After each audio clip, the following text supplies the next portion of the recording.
overcome evil with good. There's about 6 or 7 slides I want to talk and take up with you at the end of this, which will relate to that subject. But you'll remember where we started.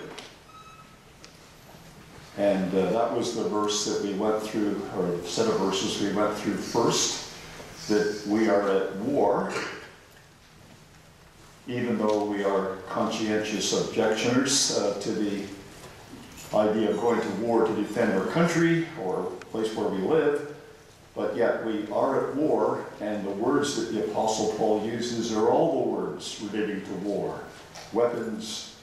He talks about pulling down strongholds, casting down imaginations, both terms of demolition, and then bringing into captivity every thought, every obedience, or to the obedience of Christ, and at the end having a readiness to revenge all disobedience. So it was all things about warfare.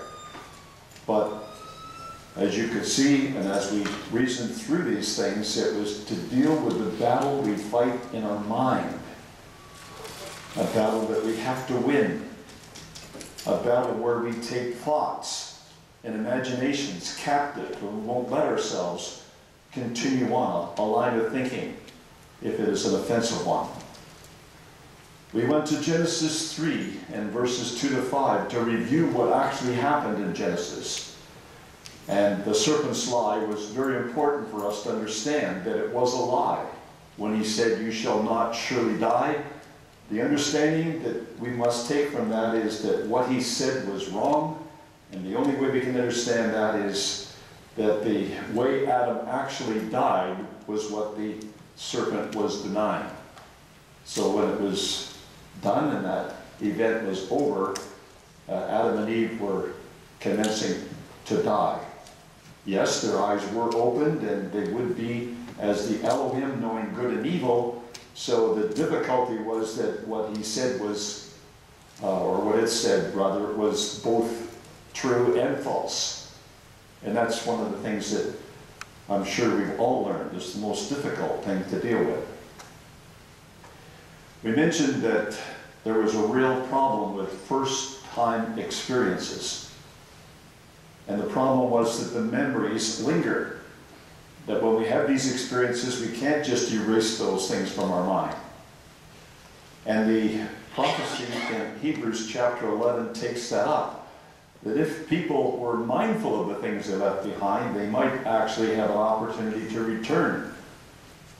So those of us who have had memories that we want to forget, we really have to be on our guard, lest we find ourselves in our mind pondering these things, and an opportunity really comes up to go back to that way of life.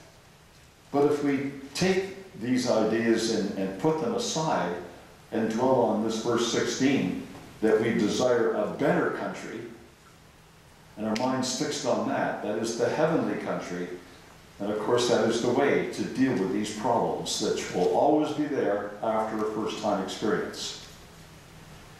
We talked a little bit about trial and error, of how important that is to people, say in an institution like this where they're teaching academics, that you try things out, and if you don't succeed, you modify the way you proceeded and you try again. But Jesus could not have learned by trial and error because he never sinned. He always was contemplating the depth of what he had to do before he got into it. So even though he was, as it says in Hebrews 4 in verse 15, in all points tempted like as we are, yet without sin, it was because he was able to see the difficulty that was presented by the thought or the occasion and find a passage of God's Word to deal with it. We looked at the enormity of sin. We tried to illustrate that in our society, sin is discounted. It's a joke. People make caricatures out of it to try to get people laughing. But the enormity of sin was the basic idea behind this record in 1 Samuel chapter 12, where the whole idea that Samuel was trying to illustrate to the people was they were rejoicing because their king had just brought a great victory And they had forgotten at that time that the whole idea of having a king, like the nations around, was to reject God as their king.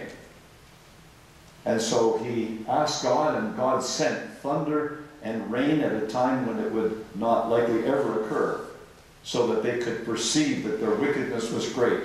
And God did, and the people greatly feared Yahweh and Samuel that day.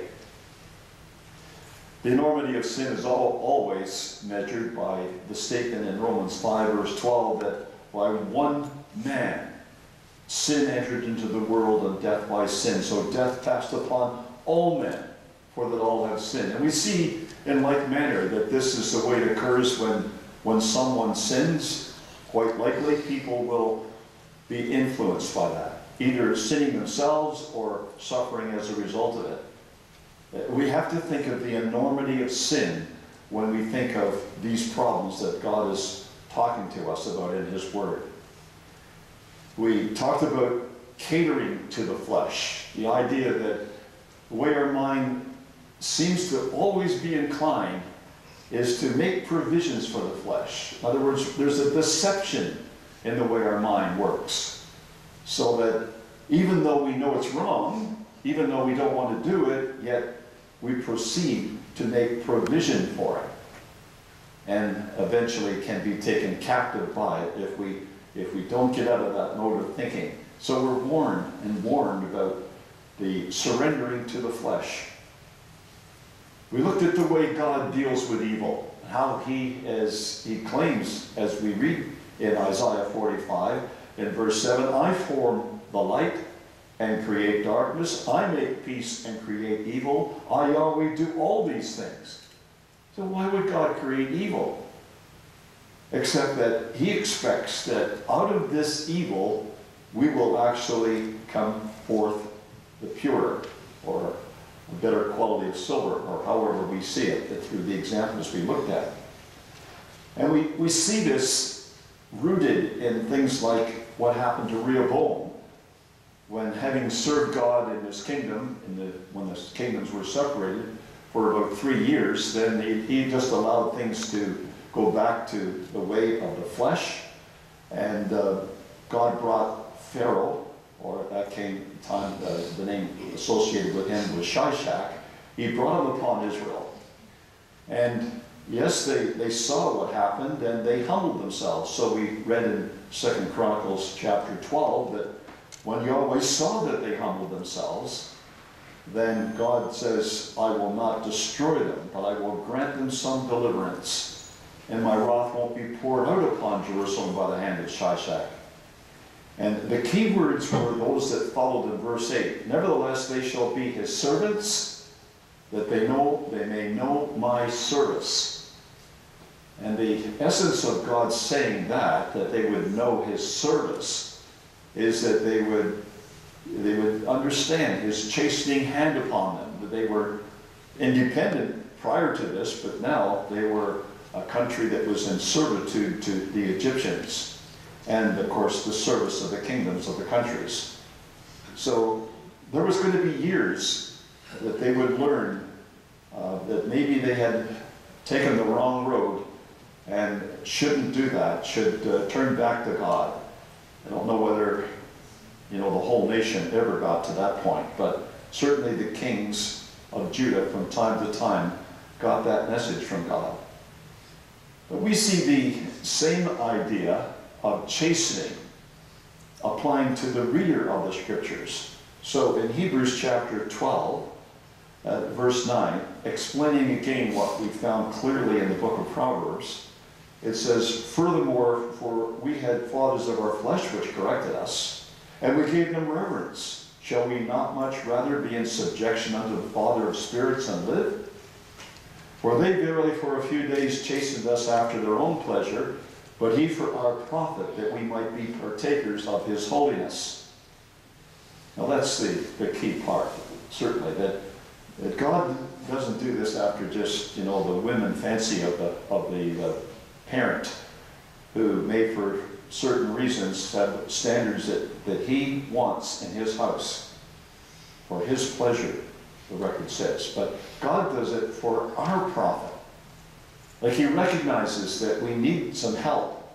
And the help is God's service, his chastening hand, that we might be partakers of his holiness. And then he goes on to give us some comfort in this. If we happen to be in a chastening position, we recognize God doing this to us in our life. He says it's grievous to go through this. But the reward is that afterward it produces the peaceable fruit of righteousness. And I think that idea of fruit comes back again to just remind us of the fruit of the tree of the knowledge of good and evil. Now we're partaking of a fruit of righteousness, which is peaceable. But we looked upon this idea that we see in Proverbs, where he draws our attention to the refining of metals. And it's an important analogy to remember, because that's what God's trying to deal with us, or how he's dealing with us. That there's a dross in our life that he wants to remove. There's an impurity that he wants us to get rid of. He wants us to come forth pure, either as you might expect silver, or as you might expect gold. We try to illustrate through just a couple diagrams of how that only really happens through melting. A lot of heat. In some cases, he mentions you have to blow on it. In other words, you have to get more heat than you would normally just from the burning of certain fuels. And then we look through the idea that the promises of God, this is just God's wisdom and the way he's revealed it, are often found in the areas of evil.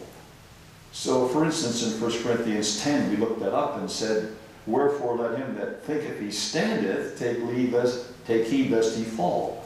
There is no temptation taken you such as is common to man, but God is faithful, who will not suffer you to be tempted above that you are able, but will with the temptation also make a way to escape, that you may be able to bear it. And you may remember we just referred to the exit signs in the building here, and how it's set there to provide a way of escape in a time of difficulty. But we don't necessarily know what the way of escape is. So we've got to be actively looking for it when we get ourselves into a situation of temptation, is to find, well, what way would God expect that I could escape out of this? And the sooner we can think of that, the sooner we think of the life of Joseph, who found a way of escape was by fleeing. Again, this passage in 2 Timothy chapter 2, where it says it's a faithful saying, if we be dead with him, we shall also live with him. If we suffer, we shall also reign with him. So God has put this together in life, that if you really expect to reign with him, you've got to know suffering first. And that's obviously true with the Lord Jesus Christ. So why would it be wrong for us to not suffer or to suffer and not go through the same difficulties in our life? The suffering may be very different. It may be that other people could never recognize the suffering that we're going through. It's not something that's outwardly visible. But if we can internalize this and recognize that suffering leads us to the ability to reign, but if we deny him, he will deny us. You can see it's a major plank of our faith. And then we see in a very literal thing that happened in Acts chapter 5, verse 10 and 11, where the Apostle Peter rather, through the ability of the Spirit, was able to just talk to Ananias and Sapphira, and they fell down dead for the occasion of lying. And great fear came upon all the ecclesia, and upon as many as heard these things. So it is possible that we can be chastened, that we can remove dross from our life by just looking at examples outside of our life, how other people are doing these things, or what happened to them, and that certainly comes to pass from time to time. But then we went back to look more at Cain and what came out of the Garden of Eden, and in particular these records that relate to Cain that we find in his word directing our minds in a certain way. So in 1 John 3 verse 11, this is the message you have heard from the beginning, that we should love one another, not as Cain, who was that wicked one and slew his brother. Wherefore slew he him? Because his own works were evil and his blood is righteous. And we just don't see anything admirable about the character of Cain. But it wasn't until we looked at this passage that we could really see what was going on in the garden at the time of the iniquity of Adam and Eve. So this reference in Psalm 51 of David speaking about his sin, and he says, behold, I was shapen in iniquity, and in sin did my mother conceive me. Just going back to the words of Elpis Israel, you can see that there is really wisdom in seeing that this wasn't referring to his literal mother, but he was referring to Eve, and referring to the record itself of how the events after they partook of the fruit led to the conception of Cain, and then led to the results of partaking of the fruit. And that sequence was so important to understand this, so that we might all think that, yes, we were shapen in iniquity, and in sin did my mother conceive me. We have to wrestle with the results of that initial transgression, and that part of our mind that was always wanting to go the way which we have learned is the way of the serpent, is the battle that we fight in our mind. Some people didn't do very well with chastening. But God was there. He was trying to help them. It wasn't that he was sitting back and he was saying, well, I'm going to pay you back for what you've done. No, God was interested in a much more noble process. And that was that when people realized the affliction they were in and thought about God bringing it upon them, or the reasons why they were in this affliction, people reacted quite differently. When Solomon was told what he was to receive for the fact that he had these various places of worship for his wives and allowed them to affect his own lifestyle so that he was getting involved in this, God was quite angry with him and told him that the kingdom would be rent from him and given to Jeroboam. Well, Solomon's reaction, instead of being humbled by it, was he sought to kill Jeroboam. And that's a reaction that some people have to God's work with them in their life. But he wasn't successful, because Jeroboam came back to be the wicked one of Israel, of whom they said that it was Jeroboam who taught Israel to sin. But you find kings like Ahab almost always doing things that displeased God, and in particular in the case of Naboth and the vineyard that he wanted, and the way he used Jezebel to get it. As it says, he sold himself by allowing her to use his authority to accomplish what happened. But when Ahab pondered these things, it says he rent his clothes. He put sackcloth upon his flesh and fasted and lay in sackcloth and went softly. And we couldn't help but note the beauty of God in his process. Like God is not trying to crush us in the sense that equal the score, but he's trying to revive us, rehabilitate us. And so even that little thing that happened gives us an indication of how God works with us. So when Ahab humbled himself, God sent Elijah back to him, telling him he would not bring the evil in his days, but in his son's days. Now, the problem is, and this is what we have to take home, because all of that is preparing us to better fight this battle that's in our mind. The Apostle Paul stated, I delight in the law of God after the inward man, but I see another law in my members, warring against the law of my mind, bringing me into captivity to the law of sin which is in my members. So, brothers and sisters, it would be helpful when we're thinking of something, when we're witnessing something, when we're seeing it or we're listening to it, to just think of whether or not this is the law of my mind that's bringing me into captivity to the law of sin which is in my members. That's the stronghold that we want to demolish. That's what we want to take captive. So we take every thought captive. And that's exactly what he says, bringing me into the captivity of law of sin which is in my members, or us bringing that thought into captivity subject to the words of our Lord in our mind. So in Romans chapter 8, verse 6, it's stated to us very straightforwardly. We could hardly miss this fact, that to be carnally or fleshly minded is death. As long as we're ruled by the thoughts that enter our mind from what we see and what we hear and other people's example, and it's the carnal mind that's working, it only leads to death. We've got to be spiritually minded. And I think that verse 7 is very key to the whole thing, to understand that this carnal mind, this fleshly mind that we have inherited, that we have been born with, is enmity against God. It's hostile to God. It cannot be subject to the law of God. Like, there's no way that you can tame it. It has to be demolished. It has to be destroyed. So that they that are in the flesh cannot please God. That's what we're left with. Now, that's the review. And what I'd like to do is just to look at some of these very lovely and informative parts of Scripture to teach us this idea, which is so important to be taught at the earliest stage that we can learn to overcome evil with good. You may have heard that little slogan that so common, at least in my childhood, that sticks and stones will break your bones, but names will never hurt you.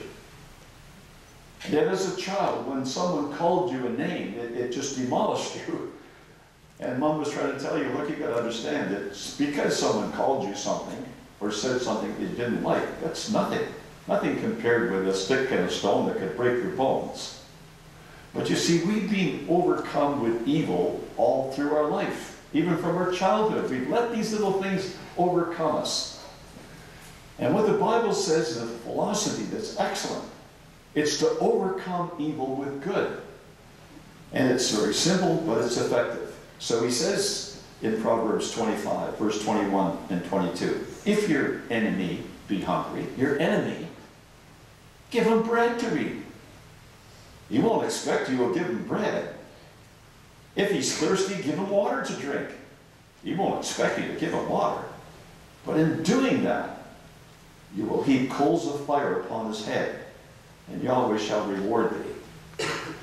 And of course, if you're thinking coals of fire would do him a lot of damage, then you're missing the point. The coals of fire are to melt the person.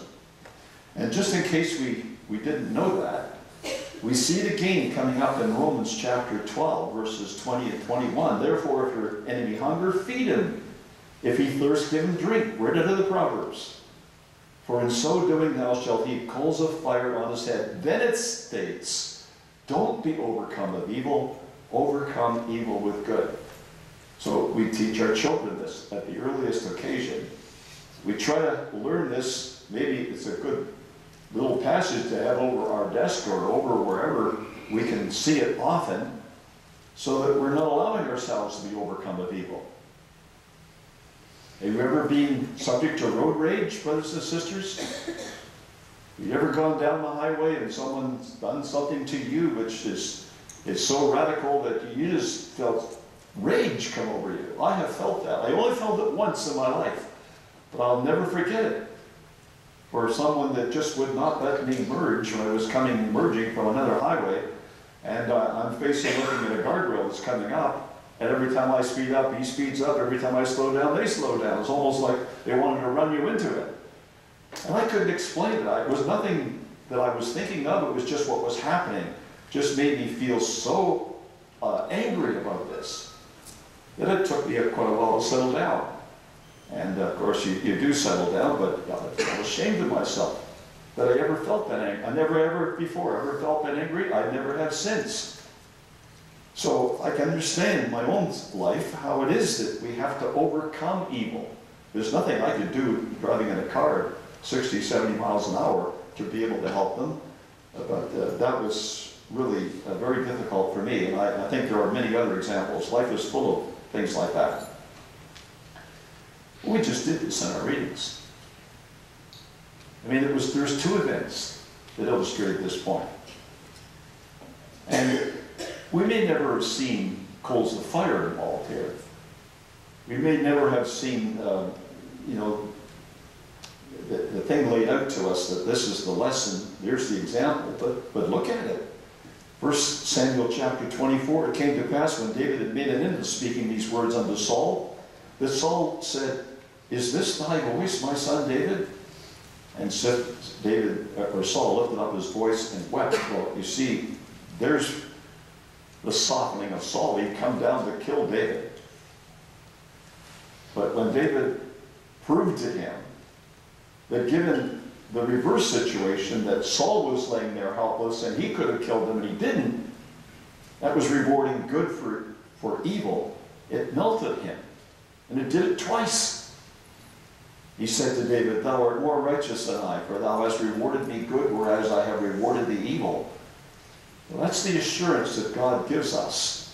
Like, we can find all these things in His Word. It's not as if you have to go out and imagine, well, this is this philosophy. I've got to overcome evil with good. Now, how do I do this? We go back to the Bible, and we see the examples, and those examples are our basis for how to do this. So I'd like to take you through about 5 or 6 examples, and just consider these examples of how this person overcame evil with good. Now, you know the problems that Job get into. Like, there's a whole book written on this. Given to us to read this and to see right away at the first something that Job didn't see. We saw what was happening behind the scenes. When we read it, we know what God's up to at this case. But Job didn't. And Job just saw one evil upon another happening to him. And when he saw his children killed, he must have really thought that this was God's judgment on him. And he saw fire fall from heaven, or heard about fire falling, it was God's judgment on him. And when he saw the other nations, or at least the people around him, coming and taking his goods, he must have been very disturbed. Talk about a little road rage. Well, this must have given him a great reason to think, what have I done? Like, he couldn't understand it. All that we see about Job in what he says is he couldn't understand, with all the things he'd done to serve God, that this should ever be the outcome. So in Job 2, in verse 8, it says, he took him a potsherd to scrape himself withal, and he sat down among the ashes. Then said his wife unto him, Dost thou still retain thine integrity? Curse God and die. Now, that's not any advice that I would think any wife that's listening to this or that's read this book would ever offer to her husband. But that's what she said. And he said unto her, Thou speakest as one of the foolish women speaketh. What shall we receive good at the hand of God, and shall we not receive evil? And all this did not Job sin with his lips. Like, it was the integrity of Job, the character of Job, the depth of him, this understanding that, no, God is God. There's got to be a way to explain this, and I'm going to try to get that explanation. You see, it is interesting, isn't it, that when God spoke to Adam, he said, you listened to your wife rather than me. He had a commandment from God what to do. His wife talked him out of it.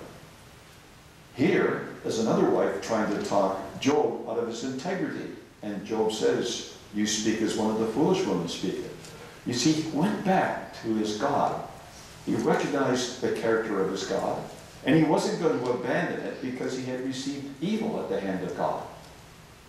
So, if people happen to fall into that, if any one of us fall into something which we just feel, whatever is going on, well, why would God do this to me?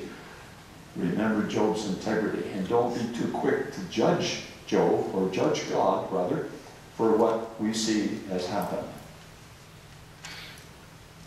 I think the understanding of Joseph is wonderful too, because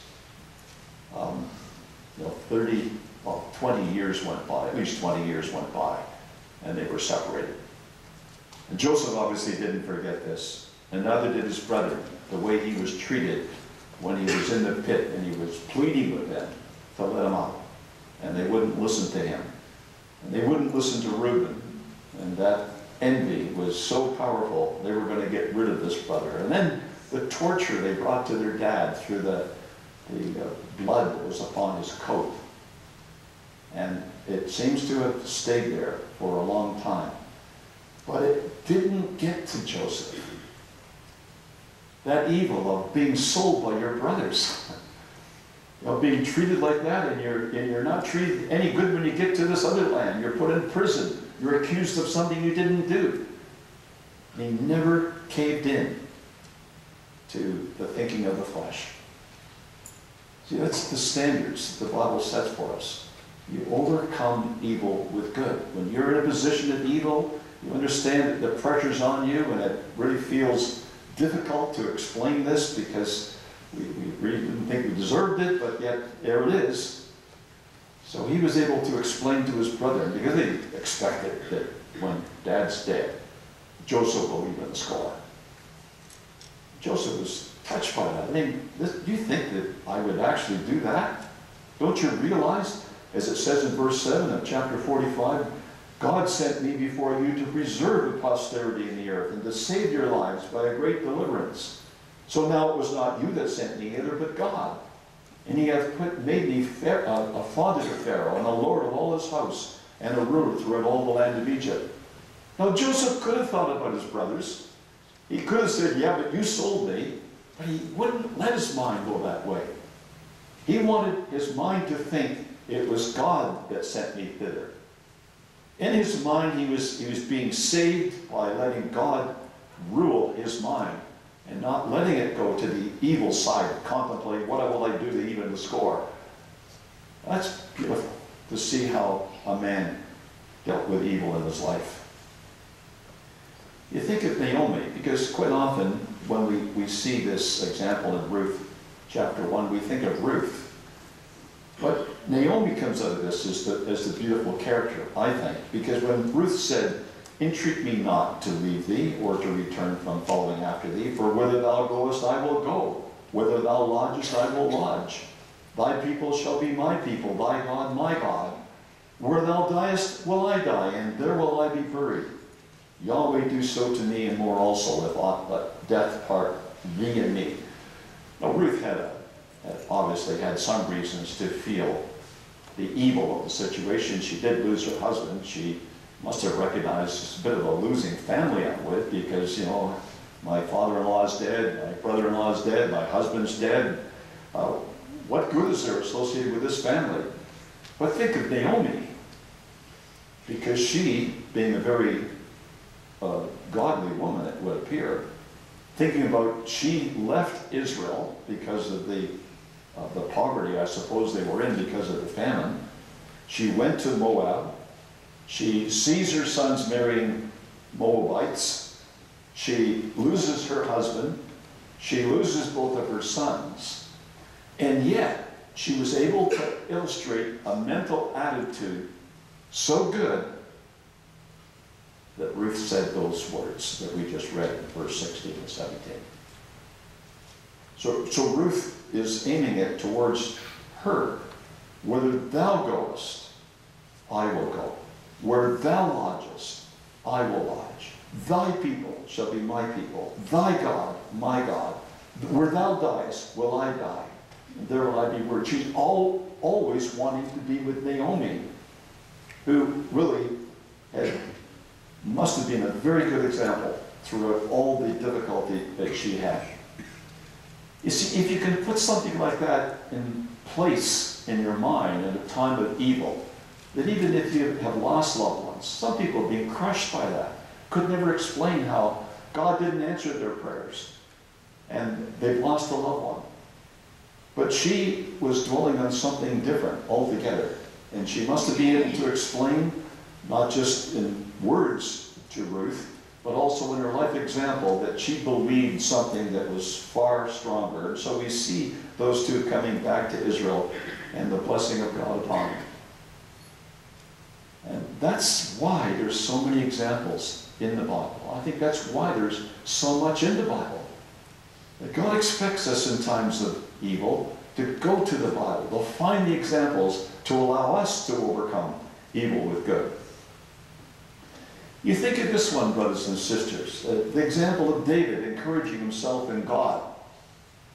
He'd gone out to fight for the Philistines against his people Israel. Very, very awkward position to be in, because he would have put himself up against Saul and Jonathan. And God saved him out of that. And however he might have felt when he was going his way back to Ziklag, it made a real sense of relief that he did not have to go out and fight for the Philistines. It was a very different story when he got to Ziklag and saw the city burned, couldn't find his wife, none of the others could find their wives. They were all being carried off. For them, they didn't know whether they were alive or dead. And so we read in verse 6 of 1 Samuel 30, David was greatly distressed, for the people spake of stoning him, because the soul of all the people was grieved, every man for his sons and for his daughters. But David encouraged himself in Yahweh his God. Now that's the thing, you see, it doesn't really tell us how he did it. I've often read this and I thought, well, how would David have done that? Because it doesn't tell us how he did it. But when you read the Psalms of David, and many times you read Psalms and you see him portrayed in a desperate position, praying to God, pleading with God to help him. And God helps him. That's, I think, what we've got to learn to do. That when we get into a situation we just can't explain it, we're greatly distressed and other people are not coming to our aid, they want to destroy us because they see us in some sense responsible for this. But this was the mind of a leader. He knew that his real strength was in his God. And I would think that by reading those Psalms, getting favorite Psalms, brothers and sisters, memorizing them, so that we don't have to go and find one somewhere in the Bible, that we've made it part of our life because we've studied that Psalm. We remember that Psalm. We can recite that Psalm when we go for a walk. Excuse me, rather.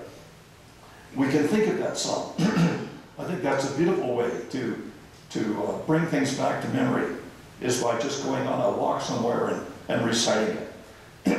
So David encouraged himself in Yahweh's God, and we know the end.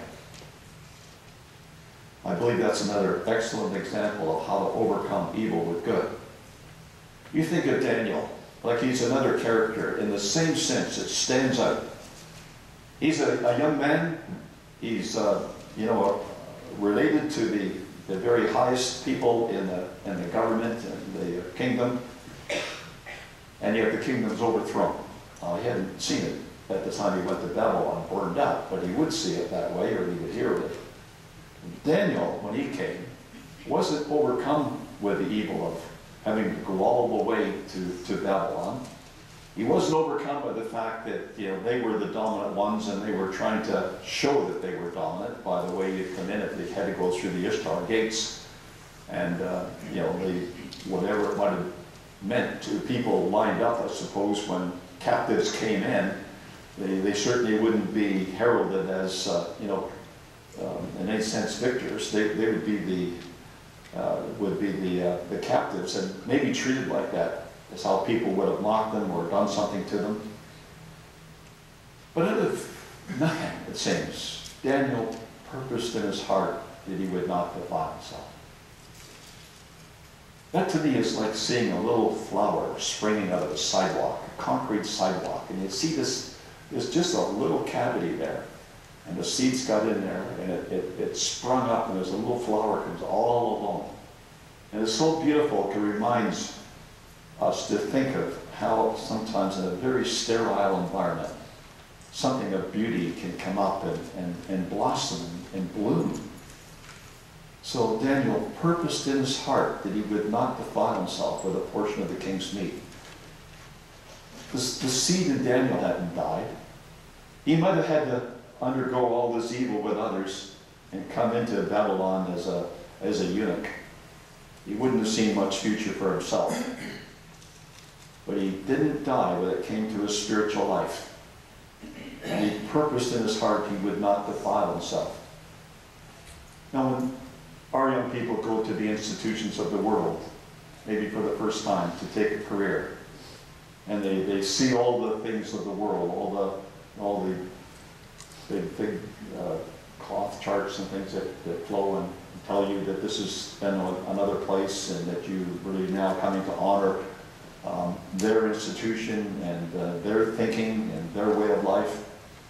How many of our young people, with no affliction, could purpose in their heart to not defile themselves while they're there? See, we've got to recognize the difference between good and evil. That's one of the things that years of education in the truth will help us understand the difference, so that we go into an environment that maybe we're attracted to because we want to, to get a degree or get some level of learning that we can get a job, that we don't just defile ourselves while we're there and lose the truth. So this example of Daniel is he's going to the University of Babylon. He's going to take a 3-year course in the arts. He's going to come out at the end as a graduate of the place. Was he destroyed? Not at all. But it was because of the way he dealt with himself in the first year. When he first went there, he purposed in his heart he would not defile himself. He remembered his God and the standards, and he kept them. That's overcoming evil with good. So it's not that he was necessarily tortured, or he was something like that was happening to him while he was in Babylon.